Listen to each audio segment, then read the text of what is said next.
Big boss 2 secret ವಿಶೇಷ ಕಾರ್ಯಕ್ರಮಕ್ಕೆ ಮತ್ತೊಮ್ಮೆ ಸ್ವಾಗತ ವೀಕ್ಷಕರೇ. ನಿಮ್ಮ ಕುತೂಹಲಕ್ಕೆ ನಾವು ಉತ್ತರ ಕೊಡೋದಕ್ಕೆ ಇನ್ನೇನು ಕೆಲವೇ ನಿಮಿಷಗಳಷ್ಟೇ ಬಾಕಿ ಇದೆ. ಕಂಟೆಸ್ಟೆಂಟ್ಸ್ ಯಾರು ಅನ್ನೋ ಕುತೂಹಲ ನಿಮ್ಮಲ್ಲೂ ಇದೆ ಅಂತ ನಮಗೆ ಗೊತ್ತು. ಇನ್ನು 3 ದಿನಗಳ ಕಾಲ ನೀವು ಕಾಯಬೇಕಾಗುತ್ತೆ. ಆದರೆ ಸುವರ್ಣ ನ್ಯೂಸ್ಗೆ ಈಗ ಲಿಸ್ಟ್ ಸಂಭವನೀಯರು ಯಾರು ಇರಬಹುದು ಅನ್ನೋದ್ರ ಬಗ್ಗೆ ಮಾಹಿತಿಗಳು ಸಿಗ್ತಾ ಇದೆ. ಸೊ ಖಂಡಿತ ದೊಡ್ಡ ನಿರೀಕ್ಷೆ ಇದೆ. ಯಾಕೆಂದರೆ ಬಿಗ್ ಬಾಸ್ ಸೀಸನ್ 1 ಜನರಿಗೆ ಸುದೀಪ್ ಹೇಳಿದ ಹಾಗೆ ಅಡಿಕ್ಟ್ ಆಗಿತ್ತು. ಹಾಗಾದರೆ 2ನೇ ಸೀಸನ್ನಲ್ಲಿ ಯಾರಿರ್ತಾರೆ ಅನ್ನೋದ್ರ ಬಗ್ಗೆ ಸಾಕಷ್ಟು ಕುತೂಹಲ ಇದೆ. ಅದರಲ್ಲಿ ಇರಬಹುದಾದಂತಹ ಸಂಭವನೀಯರ ಪಟ್ಟಿ ನಮ್ಮ ಹತ್ರ ಈಗಾಗಲೇ ಸಿದ್ಧವಾಗಿದೆ. ಆದರೆ ನೀವು ಕಾಲ್ ಮಾಡಬಹುದು, ಯಾರು ಇರಬೇಕು ಅನ್ನೋದ್ರ ಬಗ್ಗೆ ನೀವು ಮಾತನಾಡಬಹುದು. ಸೊ ಈಗ ನಮಗೆ ಕಾಲರ್ ರೆಡಿ ಆಗಿದ್ದಾರೆ. ಎಸ್, ಏನು ಹೇಳ್ತೀರಾ, ಯಾರು ಇರಬೇಕು ಅಂತೀರಾ ಬಿಗ್ ಬಾಸ್ ಸೀಸನ್ 2ನಲ್ಲಿ? ಹಲೋ ಹೇಳಿ ಮೇಡಮ್ ಅವರೇ. ಹೇಳಿ. ಹಲೋ ಹೇಳಿ. ಅರುಣ್ ಸಾಗರ್ ಅವರು ಇರ್ಬೋದು ಬಂದ್ರೆ. ಯಾರು? ಅರುಣ್ ಸಾಗರ್ ಅವ್ರು ಮತ್ತೆ ಇರಬೇಕು ಅಂತೀರಾ ಹಾಗಾದ್ರೆ? ಹೌದು ಮೇಡಮ್. ಯಾಕೆ ಅಂತೀರಾ? ಯಾಕಂದ್ರೆ ಅವರು ಕಾಮಿಡಿ ಅದಾರೆ. ಆನಂತರ ಮಂದಿನ ಈಗ ಕಣ್ಣ ಆಕರ್ಷಣೆ ಜನರಿಗೆ ತೋರಿಸ್ತಾರ.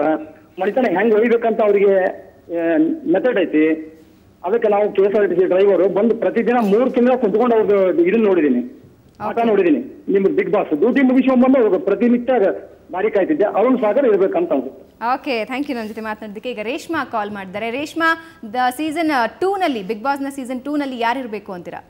ಮೇಡಮ್ ಶುಭ ಪೂಂಜಾ, ಮತ್ತೆ ರಾಧಿಕಾ ಕುಮಾರಸ್ವಾಮಿ ಅವರು, ಓಕೆ, ಮತ್ತೆ ಶೀತಲ್ ಶೆಟ್ಟಿ ಅವ್ರು ಬರ್ಬೋದು. ಆಮೇಲೆ ರಘು ಮುಖರ್ಜಿ ಸರ್ ಅವರು, ಮತ್ತೆ ಮೈನಾ ಚೇತನ್ ಅವರು. ಮೈನಾ ಚೇತನ್ ಅದ್ ಬಿಟ್ರೆ ಶಮಿತಾ ಮಲ್. ಓಕೆ, ಸೊ ಇಷ್ಟು ಜನ ಇರಬೇಕು ಅಂತ ನಿಮ್ಗೆ ಅನ್ನಿಸ್ತಾ ಇದೆ. ಥ್ಯಾಂಕ್ ಯು ರೇಷ್ಮಾ ನಮ್ಮ ಜೊತೆ ಮಾತನಾಡೋದಕ್ಕೆ. ಸೊ ನಿರೀಕ್ಷೆಗಳಂತೂ ಬಹಳ ದೊಡ್ಡದಿವೆ. ಇನ್ನು ಕೆಲವೇ ಹೊತ್ತಿನಲ್ಲಿ ನಾವು ನಿಮಗೆ ಸಂಭವನೀಯರ ಪಟ್ಟಿ ಯಾರು ಇರಬಹುದು ಅನ್ನೋದ್ರ ಬಗ್ಗೆ ಮಾಹಿತಿನ ಕೊಡ್ತೀವಿ. ಈಗ ಪ್ರವೀಣ್ ನಮಗೆ ಕಾಲ್ ಮಾಡಿದ್ದಾರೆ. ಪ್ರವೀಣ್, ಸೀಸನ್ 2ನಲ್ಲಿ ಯಾರು ಅಂತ ಒಂದು ದೃಷ್ಟಿನೇ ಬೇರೆ, ಒಬ್ಬ ಸೆಲೆಬ್ರಿಟಿಯನ್ನ ನೋಡುವ ದೃಷ್ಟಿನೇ ಬೇರೆ. ಆದ್ರಿಂದ ನಮಗೆ ರೇಣುಕಾಚಾರ್ಯ ಮಾಜಿ ಅಬಕಾರಿ ಮಂತ್ರಿಗಳು ಅವರು ಇರಲೇಬೇಕಂತ ಅನ್ಸುತ್ತೆ. ಓಕೆ, ಥ್ಯಾಂಕ್ ಯು ಕಿರಣ್ ನಮ್ಮ ಜೊತೆ ಮಾತನಾಡೋದಕ್ಕೆ. ವೀಕ್ಷಕರೇ, ಇನ್ನು ಕೆಲವೇ ನಿಮಿಷಗಳಲ್ಲಿ ಸಂಭವನೀಯರ ಪಟ್ಟಿ ಅಂದರೆ ನಮಗೆ ಆ ಕಾರ್ಯಕ್ರಮದ ಅನಧಿಕೃತ ಮೂಲಗಳಿಂದ ಒಂದು ಸಂಭವನೀಯರ ಪಟ್ಟಿ ಸಿಕ್ಕಿದೆ. ಇದರಲ್ಲಿರೋರು ಇರಲೂಬಹುದು, ಇಲ್ಲದೇನೂ ಇರಬಹುದು. ಆದರೆ ಯಾರು ಇರಬಹುದು ಅನ್ನೋದ್ರ ಬಗ್ಗೆ ಒಂದು ಸಂಭವನೀಯರ ಪಟ್ಟಿ ನಮ್ಮ ಜೊತೆ ನಮ್ಗೆ ಈಗಾಗಲೇ ಸಿಕ್ಕಿದೆ. ಇನ್ನು ಸ್ವಲ್ಪ ಹೊತ್ತಿನಲ್ಲೇ ನಿಮ್ಮ ಮುಂದೆ ಅದನ್ನು ನಾವಿರ್ತೀವಿ. ಇವಾಗ ನಾಗಪ್ಪ ಕಾಲ್ ಮಾಡಿದ್ದಾರೆ. ನಾಗಪ್ಪ ಅವರೇ, Bigg Boss season 1 super hit ಆಗಿತ್ತು. ಸೊ ಸೀಸನ್ 2ಗೆ ಇನ್ನೂ 3 ದಿನಗಳ ಕಾಲ ಕಾಯಬೇಕು. ಯಾರೆಲ್ಲ ಇರಬಹುದು ಅನ್ಸುತ್ತೆ ನಿಮ್ಗೆ? ನಮಸ್ಕಾರ ಮೇಡಮ್, ನಮ್ಗೆ ಬ್ರಹ್ಮಾಂಡ ಸ್ವಾಮಿ ಇರ್ಬೋದು ಅಂತ ನಮ್ಗೆ. ಸೊ ಈ ಸೀಸನ್ನಲ್ಲೂ ಅವ್ರು ಇರ್ತಾರೆ ಅಂತ ಅನಿಸ್ತಿದ್ಯಾ? ಯಾಕಂದ್ರೆ ಅವರು ಸ್ವಲ್ಪ ಕಾಮಿಡಿ ಆದ್ರೆ, ಆಮೇಲೆ ಅವರು ಆಕ್ಟಿಂಗ್ ಒಳ್ಳೆ ಇದಾದ್ರೆ, ಲಗಿಸ್ ಒಂದು ಇದಾದ್ರೆ ಕಲೆ ಆದವ್ರ ಬಲ್ಲಿ. ಹಿಂಗಾಗಿ ಬ್ರಹ್ಮಾಂಡ ಗುರುಗಳು ಇರ್ಬೋದು ಅಂತ ನಮ್ಗೆ ಒಂದು ಗೆಸ್ ಕಟ್ಟಿವ್ರಿ ಸಂಭವ ಪಟ್ಟಿಯಲ್ಲಿ. ಓಕೆ, ಇನ್ನು ಬೇರೆ ಯಾರು ಇರಬಹುದು ಅನ್ಸುತ್ತೆ? ಅಜಿತ್ ಸರ್, ಆಮೇಲೆ ಇವರು ರಂಜನಾ ಅವರು, ಆಮೇಲೆ ಸರ್ ಇರ್ಬೋದು ಅಂತ ನಾವು ಇದು ಮಾಡಿ. ಓಕೆ ನಾಗಪ್ಪ ಅವರೇ, ಧನ್ಯವಾದ ನಮ್ಮ ಜೊತೆ ಮಾತನಾಡೋದಕ್ಕೆ. ಇಂತಹದ್ದೇ ಬಹಳ ದೊಡ್ಡ ನಿರೀಕ್ಷೆ. ಇನ್ನು 3 ದಿನಗಳ ಕಾಲ ಕಾಯಬೇಕು ಅಂತ ಪ್ರೇಕ್ಷಕರು ಸಾಕಷ್ಟು ಉತ್ಸಾಹದಲ್ಲಿದ್ದಾರೆ. ಆದರೆ ಇನ್ನು ಸ್ವಲ್ಪ ಹೊತ್ತಿನಲ್ಲೇ ನಾವು ನಿಮಗೆ ಲಿಸ್ಟನ್ನು ಕೊಡ್ತೀವಿ. ಈಗ ಮಂಜುನಾಥ್ ನಮಗೆ ಕಾಲ್ ಮಾಡಿದ್ದಾರೆ. ಮಂಜುನಾಥ್, ಸೀಸನ್ 2ನಲ್ಲಿ ಯಾರೆಲ್ಲ ಇರಬೇಕು ಅಂತ ನಿಮ್ಗೆ ಅನ್ಸುತ್ತೆ, ಅಥವಾ ಯಾರು ಇರಬಹುದು ಅಂತ ಅನ್ಸುತ್ತೆ? ಮಂಜುನಾಥ್, ನನ್ನ ವಾಯ್ಸ್ ಕೇಳ್ತಿದ್ಯಾ ನಿಮಗೆ?